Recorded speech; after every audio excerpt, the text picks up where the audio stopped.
ہے کہ اہل بیت اور صحابہ کا آپس کا تعلق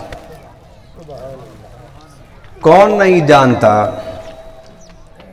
کہ رسول اللہ صلی اللہ علیہ وسلم کی 23 سالہ زندگی کی محنت، اس کا نام صحابہ کرام ہے، اور حضور صلی اللہ علیہ وسلم دنیا سے جاتے ہوئے ہمیں جو عطا فرما گئے، میرے آقا نے فرمایا کہ میں تم میں 2 بڑی بھاری عظمت والی چیزیں چھوڑے جا رہا ہوں، ان میں سے ایک قرآن ہے، کتاب اللہ ہے، اور دوسری میری اطرت ہے، آل ہے،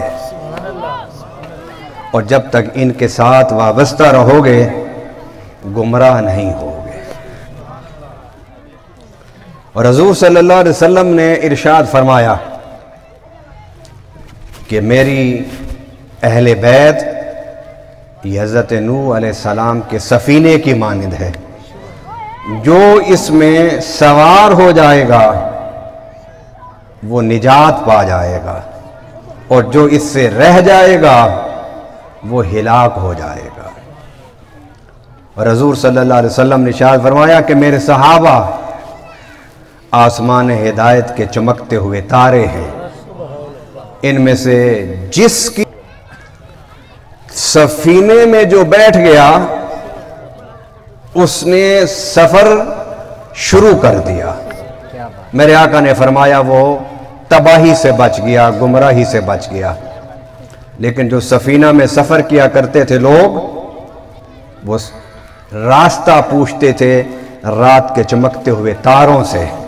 اور حضور صلی اللہ علیہ وسلم نے سفینے میں بیٹھنے والے لوگوں کو بتا دیا کہ اگر منزل پر پہنچنا چاہتے ہو تو پھر میرے اصحاب کے دامن کو مت چھوڑنا۔ اعتدال کا راستہ، اہل سنت کا راستہ اعتدال کا راستہ ہے۔ اگر حضور کے اصحاب کو چھوڑتے ہیں تو اس کا مطلب یہ ہے کہ حضور کی 23 سالہ محنت کا انکار کرتے ہیں، اور اگر آل رسول کو چھوڑتے ہیں تو پھر اس کا مطلب یہ ہوا کہ آپ حضور کے خون سے بغاوت کرتے ہیں۔ نہ اسلام میں حضور کی محنت کی بے قدری کی اجازت ہے، اور نہ ہی حضور کے خون سے غداری کی اجازت ہے۔ اختلافات ان کے آپس میں وہ ایک تاریخ کا حصہ ہے، ہم اسے نظر انداز نہیں کر سکتے، مگر اس تاریخ کی بنیاد پر صحابہ کی عظمت پر انگشت نمائی بھی نہیں کی جا سکتی۔ ان دونوں کا تعلق اتنا مضبوط تعلق ہے کہ نہ وہ دنیا میں ان کا ٹوٹ سکا، نہ قبر میں ان کا ٹوٹا، نہ حشر میں ٹوٹے گا۔ اور میں اہل اسلام کو، ہمارے سٹیج پر شیعہ مسلک کے عالم بھی جلوگر ہیں، حضرت صاحبزادہ صاحب بھی تشریف فرما ہیں، مفتی صاحب بھی اپنی حاضری کے بعد یہاں سے تشریف لے گئے۔ میں یہ سبق سکھانا چاہتا ہوں، مجھے اور کچھ نہیں تو کتابیں پڑھتے ہوئے پڑھاتے ہوئے، زمانہ طالب علمی سے میں نے پڑھانا شروع کر دیا تھا، تو آج مجھے 30 سال تو ہو گئے ہوں گے پڑھتے اور پڑھاتے ہوئے۔ تو 30 سال کا نچوڑ اور خلاصہ میں آپ کے سامنے رکھ رہا ہوں، اور وہ خلاصہ اور نچوڑ کیا ہے کہ اسلام کے خلاف یہ سازش ہے کہ ایک طبقے کو صحابہ کی تنقید پر اور دوسرے طبقے کو اہل بیت کی نفرت پر ہم نے تقسیم کر دیا ہے۔ آئیے، میں جو کوشش کرتا پھر رہا ہوں، نہ میں سنیت کو پروان چڑھانے کی کوشش ہے، نہ ہی شیعیت کا میں کوئی تقویت دینا چاہتا ہوں، میں تو صرف یہ بتانا چاہتا ہوں کہ اس شیعت اور سنیت کی لڑائی میں جو محبت اہل بیت کے سبق کو ہم بھول گئے تھے، میں وہ سبق یاد کرا رہا ہوں۔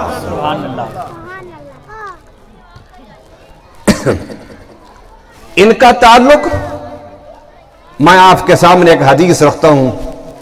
آپ نے شاید پہلے نہ سنی ہو، لیکن مستند اہل سنت کی کتابوں میں یہ حدیث موجود ہے کہ حضرت ابو بکر اور حضرت عمر مسجد نبوی میں بیٹھے تھے، مولا علی آئے تو دونوں نے مولا علی کو بلایا اور ساتھ بٹھا لیا اور کہنے لگے، علی تم جوان ہو تو شادی کیوں نہیں کرتے؟ شادی کیوں نہیں کرتے؟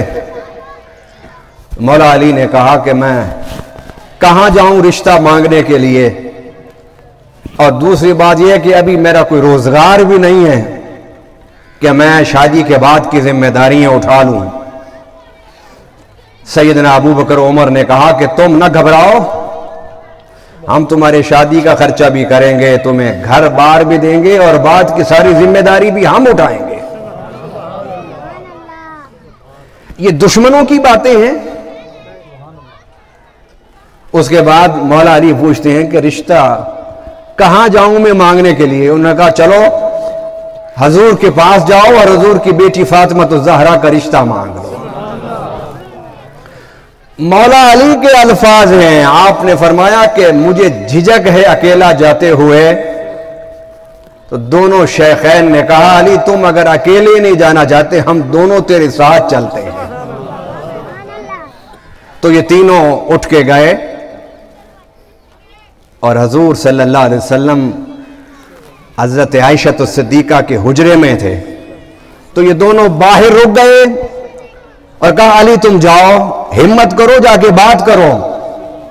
تم جن سے بات کرنے جا رہے ہو وہ تو رحمت للعالمین ہے۔ مولا علی فرماتے ہیں میں جھجکتے ہوئے، کانپتے ہوئے قدموں کے ساتھ، لرزاتی ہوئی آواز کے ساتھ میں حضور کی خدمت میں بیٹھا۔ حضور نے پوچھا علی کیسے آئے ہو؟ مولا علی نے عرض کی حضور آپ نے ہی مجھے پالا ہے، آپ نے ہی مجھے بڑا کیا ہے، ساری زندگی آپ کے ساتھ گزاری ہے، حضور اب آپ مجھے اپنی شفقتوں کا سایہ عطا فرما دیں۔ حضور صلی اللہ علیہ وسلم کا چہرہ چمک گیا اور فرمایا ذرا ٹھہر جاؤ میں اللہ سے پوچھ لوں۔ مولا علی کی عظمت تو دیکھو، سب کے رشتے زمین پر ہوتے ہیں، زمین والے کرتے ہیں، علی کا رشتہ ہوا تو زمین پر مگر فیصلے آسمان والے نے کیے۔ جبرائیل آ گئے اور جبرائیل نے کہا کہ اللہ کہتا ہے میرے پیارے علی کو خالی نہ بھیجو، اس کی جھولی میں اس کی مراد ڈال دو۔ تمہیں نہیں پتا کہ ہم نے علی کی ولادت بیت اللہ میں کیوں کرائی تھی؟ وہ اس لیے کرائی تھی کہ دلہا بیت اللہ سے آئے گا اور دلہن رسول اللہ کے گھر پہ آئے گا۔ اب مولا علی جب باہر آئے تو حدیث مبارک میں ہے کہ جب آپ کا چمکتا ہوا چہرہ دیکھا ابو بکر و عمر سمجھ گئے کہ علی کو اس کی مراد مل گئی، اور حدیث کے الفاظ ہیں فَفَرِحَا فَرْحًا شَدِيدًا۔ اللہ اکبر، علی کو تو جو خوشی ہونی تھی سو ہوئی، مگر مولا علی کہتے ہیں کہ جب میرے چمکتے ہوئے چہرے کو ابو بکر عمر نے دیکھا تو ان کو مجھ سے بھی زیادہ خوشی ہوئی کہ ان کا چہرہ ان کا نور کتنا چمک رہا تھا، اور انہوں نے آگے بڑھ کے مجھے پکڑا اور سینے سے لگایا اور دبوچا اور مجھے سب